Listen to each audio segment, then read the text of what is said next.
इयत्ता दुसरी पाठ क्रमांक 19 घरातील वस्तू. बालमित्रांनो, घरातील वस्तू म्हणले की आपल्या घरात ज्या ज्या वस्तू आहेत त्या सर्व वस्तू, उदाहरणार्थ sofa, washing machine, T V, संगणक, डायनिंग टेबल, पंखा, मिक्सर. त्याचबरोबर स्वयंपाकघरातील वस्तू म्हणले की डबा, गाळणी, चमचा, कढई, कपबशी इत्यादी. ह्या सर्व वस्तूंचा उपयोग आपण दैनंदिन वापरात करतो, हो की नाही? तर मुलांनो, मागील व्हिडिओमध्ये आपण कप, कपबशी, वॉशिंग मशीन, टी व्ही, संगणक या वस्तूंविषयी माहिती अभ्यासली होती. अशाच प्रकारे आज आपण मोबाईल, सौरबंब, मिक्सर, पंखा व फ्रीज या 5 वस्तूंविषयी माहिती अभ्यासणार आहोत. चला तर मुलांनो, हे पहिले चित्र आहे. हा आहे मोबाईल. हे तर तुम्हा सर्वांना माहीतच आहे, कारण याचा वापर तुम्ही रोजच करता, हो की नाही? तर मुलांनो, या मोबाईललाच आपण मराठीत भ्रमणध्वनी असे म्हणतो. या मोबाईलचा वापर आपण आपले नातेवाईक, मित्रमंडळी आपल्यापासून लांब अंतरावर राहत असतील तर त्यांना आपण पाहू शकतो. त्यांच्याशी बोलण्यासाठी आपण या मोबाईलचा वापर करतो. मोबाईलमध्ये आपल्या आवडीचे विविध प्रकारचे आपण खेळ खेळू शकतो, गणितं सोडवू शकतो. आणि मुलांनो, मोबाईलमध्ये विविध माहिती गोळा करण्यासाठी इंटरनेटचा सुद्धा वापर करावा लागतो. याच इंटरनेटला आपण मराठीत आंतरजाल असे म्हणतो. आपल्या आजूबाजूला काय घडत आहे याची दैनंदिन माहिती आपण मोबाईलवर पाहू शकतो. काही मोबाईल हे आकाराने लहान असतात, तर काही मोबाईल हे आकाराने मोठे असतात. आणि मुलांनो, जसजसे आपल्या देशाची प्रगती होत आहे तसतसे मोबाईलमध्ये पण नवनवीन सुविधा उपलब्ध होत आहे. हे पुढील चित्र आहे. हा आहे मिक्सर. हे तर सर्वांच्याच घरी असते. या मिक्सरचा वापर आपण स्वयंपाकघरात करतो. व मिक्सर कसे असते हे तुम्ही सर्वांनी पाहिलेच आहे. तर मुलांनो, मिक्सरमध्ये आपण विविध फळांचे ज्यूस, ताक बनवले जाते.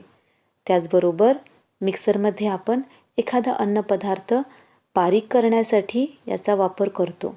आणि मुलांनो, मिक्सर हे विजेवर चालणारी वस्तू आहे. हे पुढील चित्र आहे.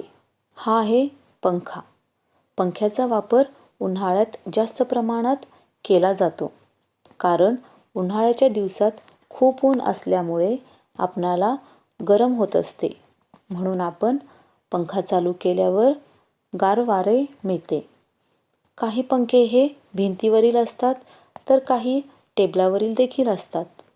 पंखा ही सुद्धा एक विजेवर चालणारी वस्तू आहे. जसा जसा पंखा गोल फिरतो तसे तसे त्याचा वेग वाढतो व आपणाला गार हवा मिळते. हे पुढील चित्र आहे.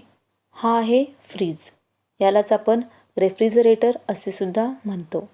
आणि मुलांनो, मराठीत आपण याला शीतकपाट असे म्हणले जाते.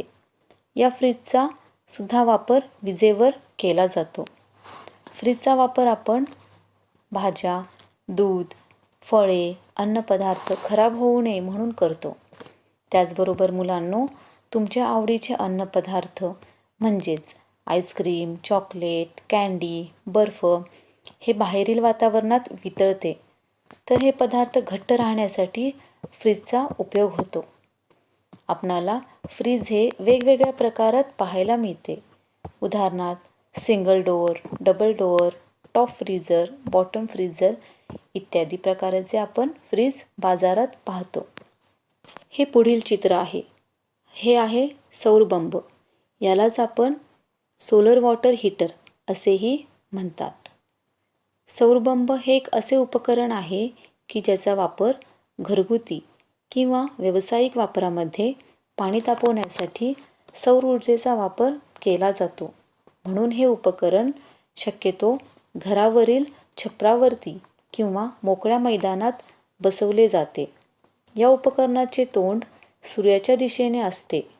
त्याचबरोबर या यंत्रणेचा वापर घरगुती स्तरावर आंघोळीकरिता गरम पाणी करण्यासाठी केला जातो. या उपकरणाचे काही फायदे आहेत.